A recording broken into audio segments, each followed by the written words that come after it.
Alors, permettez, je vais faire une exposé de quelques minutes sur le Saint-Esprit que Jésus avait eu dans les eaux de baptême venues comme une colombe.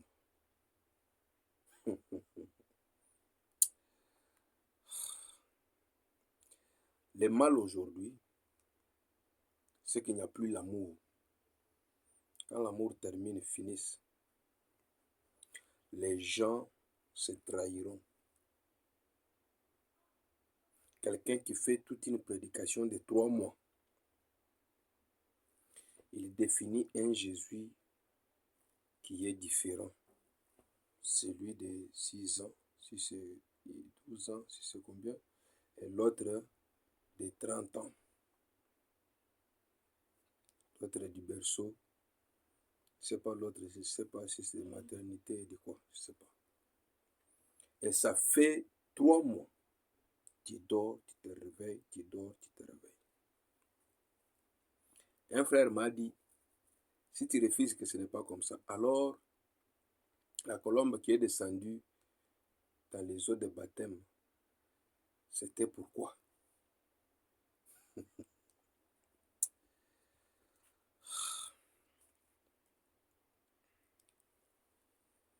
Respectez Jésus.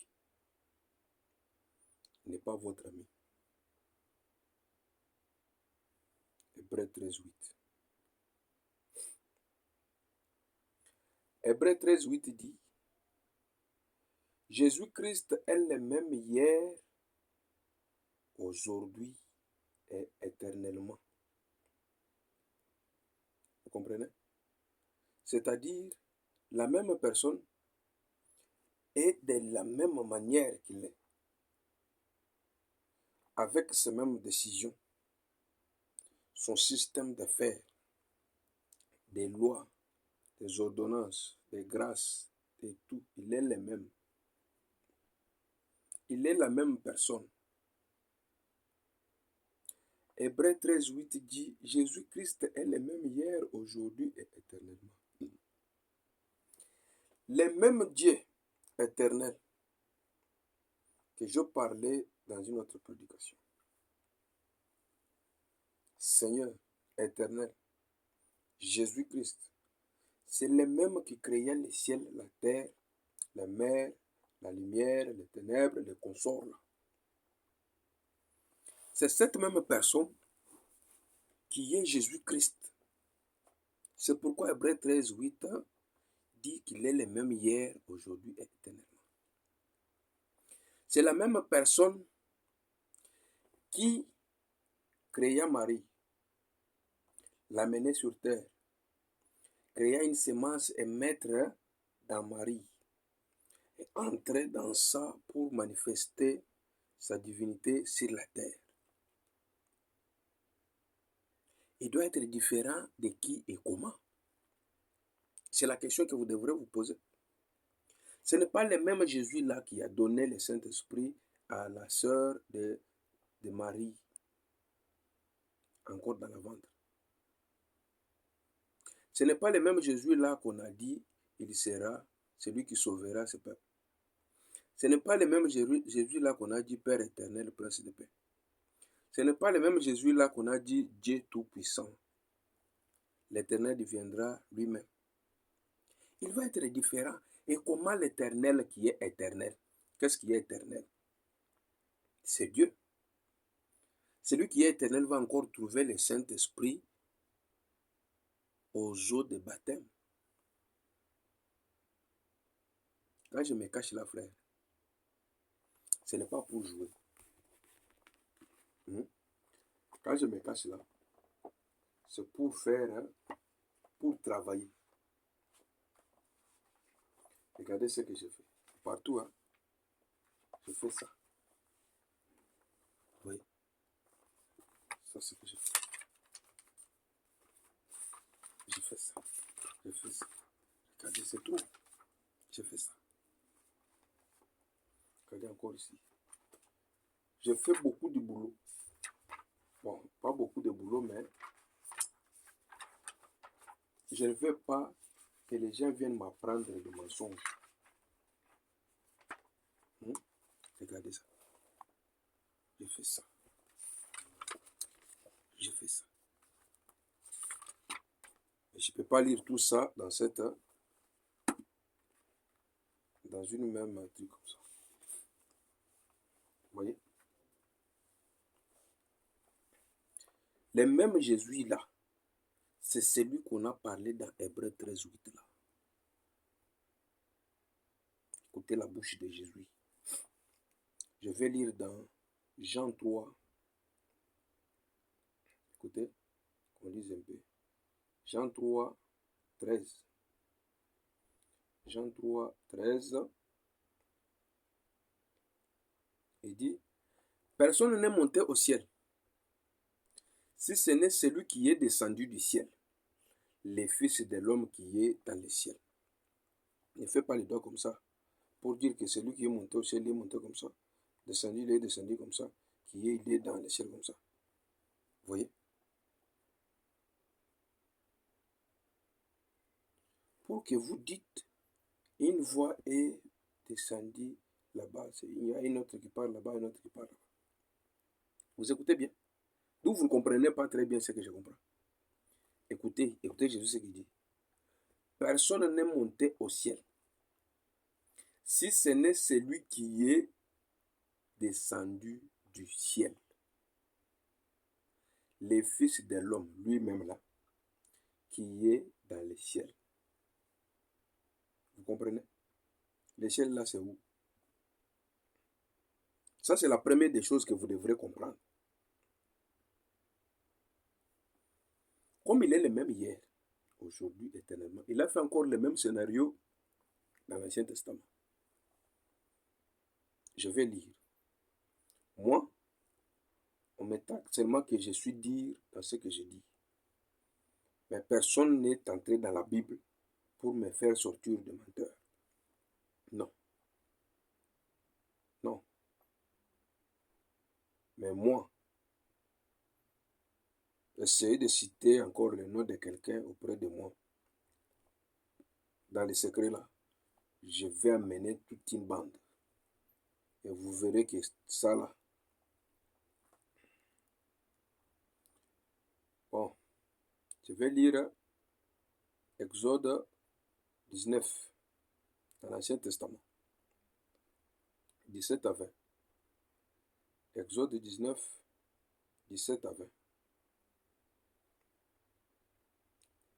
Écoutez. Moïse fit sortir le peuple du camp à la rencontre de Dieu. Et ils se placèrent au bas de la montagne. Ils se placèrent au bas de la montagne. La montagne de Sinaï. Quelle montagne? De Sinaï. Était tout en fumée, parce que l'Éternel y était descendu. L'Éternel n'était plus là où vous mettez les doigts comme ça. Il était descendu à la montagne de Sinaï. Vous comprenez bien. Au milieu du feu, cette fumée s'élevait comme la fumée d'une fournaise et toute la montagne tremblait avec violence. Les sons de trompette retentissaient de plus en plus fortement. Moïse parlait et Dieu lui répondait en haute voix. Quand je dis en haut, c'est parce que vous ne lisez pas. Je veux seulement que vous lisiez aussi comme moi. En haute voix. Ainsi l'Éternel descendit sur la montagne de Sinaï, sur le sommet de la montagne. L'Éternel appela Moïse sur la montagne, sur le sommet de la montagne. Et Moïse monta. Vous comprenez bien. Je suis sûr que vous comprenez bien. Non, certains c'est trop, mais je suis sûr que vous comprenez bien. Alors, allons-y vite. Pour comprendre que il y avait le même scénario qui était fait dans le Nouveau Testament, là, dans la présence de celui que vous ne connaissez pas très bien là. Mais il y avait seulement le même scénario là. Encore pour la seconde fois, pour la première fois, je ne sais pas pour la énième fois, mais cette fois-ci, c'est dans l'Ancien Testament que je vais vous faire voir que il a encore fait ça. Il a des multicapacités de faire autant de choses. J'ai lu autant de fois ici, Psaume 135, que notre Dieu est capable de faire tout. J'ai lu dans Daniel 4,35 que Dieu fait tout ce qu'il veut. Il n'y a personne qui peut lui dire pourquoi tu fais ça. Néhémie 9, à partir du verset 13. Du verset 13. Tu es descendu sur la montagne de Sinaï. Ce n'est pas le même Sinaï là. Tu es descendu sur la montagne de Sinaï. Tu leur parlas du haut des cieux. Ça, ce n'est plus à haute voix. Ce n'est pas du haut des cieux que cette fois-là, aux eaux de baptême de Jésus parla. Tu es descendu sur la montagne de Sinaï. Tu leur parlas du haut des cieux. Tu as compris? Tu leur parlas du haut des cieux. Vous comprenez? Et même si vous continuez avec la lecture, ça ne dérangera pas. Vous comprenez que les dieux, toi, tu ne peux pas l'arrêter parce que tu fais des comédies. Tu prends toutes les 3 mois pour prêcher une prédication mensongère. Tu prêches quelque chose que tu ne maîtrises pas, mais tu prêches ça quand même. Tu prêches ça. Ah non, non, non. Vous faites peur. Vous êtes très loin. Vous faites peur. Ce n'est pas bon. Évitez ce que vous faites là, ce n'est pas bon. Les mêmes dieux là, le même scénario là, il l'a fait encore là. Tu vas encore dire quoi? Seulement, écoutez pourquoi il y avait cette colombe dans l'eau. Moi, je vous ai dit, je vous enseigne ce que vous ne savez pas. Et ce qu'on ne vous dit pas là, moi, je vais vous dire. Prenons Jean 1. C'est le même Jean là que vous lisez chaque jour. Jean 1, 31 à 33. J'ai fait ça pour vous. Bien que c'est petit, mais c'est pour vous. Jean dit, je ne les connaissais pas, mais c'est afin qu'il fût manifesté à Israël que je suis venu baptiser d'eau. Je ne connaissais pas celui-là, bien qu'il m'a parlé, bien qu'il m'a dit, bien qu'il m'a donné des instructions, mais lui en soi comme ça, je ne le connais pas. Mais il m'a donné un signe. Ce que vous avez dit, ce que vous dites que c'est le baptême de Jésus, c'est le Saint-Esprit de Jésus là, écoutez. C'est dans Jean que vous passez chaque jour, vous lisez comme ça. Vous fêtez. Vous êtes là seulement pour manger. Ça là, vous ne savez pas. Jean rendit ce témoignage. J'ai vu l'Esprit descendre du ciel comme une colombe et s'arrêter sur lui. Quand il a causé avec Jean, on n'était pas là. C'est Jean qui témoigne. Je ne le connaissais pas. Mais celui qui m'a envoyé baptiser d'eau, celui-là m'a dit, celui sur qui tu verras l'Esprit descendre et s'arrêter, c'est celui qui baptise du Saint-Esprit.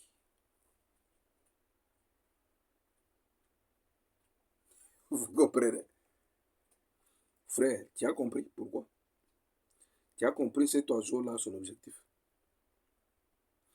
Je ne les connaissais pas. 31 à 33. Mais c'est enfin qu'il fut manifesté à Israël que je suis venu baptiser d'eau. Comme il y a beaucoup de Juifs que Jean baptisait là-bas, comment il saura que c'est lui? Jean ne savait pas que c'était lui. Mais quand même, Jean avait la parole que celui qu'il avait envoyé de baptiser avait dit. Qui avait envoyé Jean de baptiser, c'était Dieu. Mais la parole de Dieu qu'il avait là, la preuve était que celui que tu verras, j'envoie le signe, celui-là. Alors, Jean le dit là à haute voix. Je ne le connaissais pas, mais c'est enfin qu'il fut manifesté à Israël que je suis venu baptiser d'eau. Jean rendit ce témoignage. J'ai vu l'Esprit descendre du ciel comme une colombe et s'arrêter sur lui. Frère, tu comprends? Je ne le connaissais pas, mais celui qui m'a envoyé baptiser d'eau, celui-là m'a dit, celui sur qui tu verras l'Esprit descendre et s'arrêter, c'est celui qui baptise du Saint-Esprit. C'était seulement le signe de faire voir aux gens que c'est lui-là qui est là. Ce n'était pas le Saint-Esprit que Jésus devrait encore avoir. Il devrait avoir la énième Saint-Esprit. Pourquoi vous êtes pervers comme ça, bien-aimé? Jusqu'au point que vous amenez nos frères ici à des questions comme ça. C'est-à-dire, il avait cru ça avec tout son cœur. Alors que c'est n'importe quoi. Jésus n'a pas eu son baptême du Saint-Esprit dans l'eau. Je vous ai montré la même voie dans l'Ancien Testament. Et je vous dis pourquoi il y avait cet oiseau dans l'eau. Ne limitez pas Dieu dans vos futilités. Vous êtes toujours dans des futilités. Prenez le temps de lire. Moi, je fais ça. Je ne sais pas si ça se voit. Ça ne se voit pas. Tu vois? Je fais ça. Il faut copier les prédications d'autrui. Vous saurez quelque chose. Un vieux m'avait dit quand je croyais qu'il faut lire la Bible pour comprendre les sages que Dieu envoie. Pour comprendre la sagesse de Dieu là, il faut beaucoup lire la Bible. Mais quand tu es toujours dans des futilités, donnez-moi. Quand est-ce que tu vas apprendre ça? Je vous aime, frère.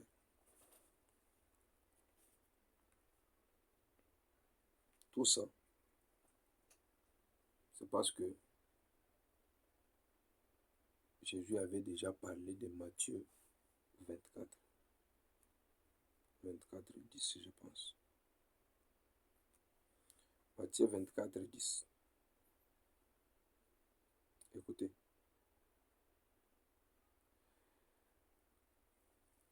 Alors aussi, plusieurs succomberont et ils se trahiront, se haïront les uns les autres. C'est à cause de ça qu'il y a une personne qui fait toute une prédication mensongère. Il cherche des écritures qui vont convenir à ça.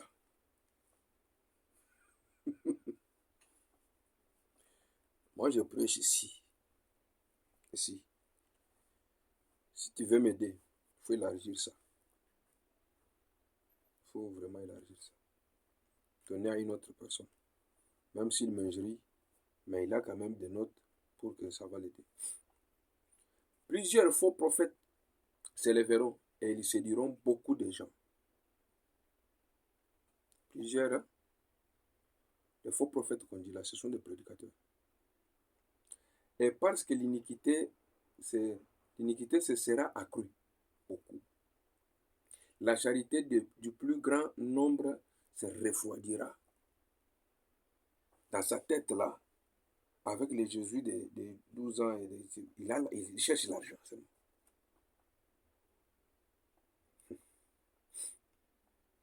Mais celui qui persévérera jusqu'à la fin sera sauvé. Qui sauve? C'est lui qui nous sauve, nous. Il n'est pas dans la tombe. C'est lui qui nous sauve, nous, là. Revenez, revenez. On revient à qui? Dans la tombe. Dieu n'est pas un Dieu de mort.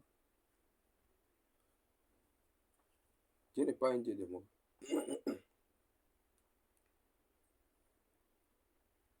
Dieu n'est pas un Dieu de mort. Il dit, écoutez, cette bonne nouvelle du royaume sera prêchée dans le monde entier. Dans le monde entier. Pour servir de témoignage à toutes les nations. L-E-S. Alors viendra la fin. Je ne suis pas contre quelqu'un.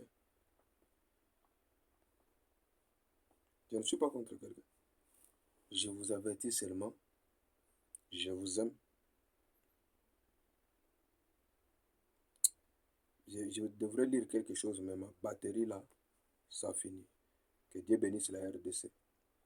Que Dieu vous bénisse. Que Dieu vous pardonne. Priez beaucoup. À la prochaine.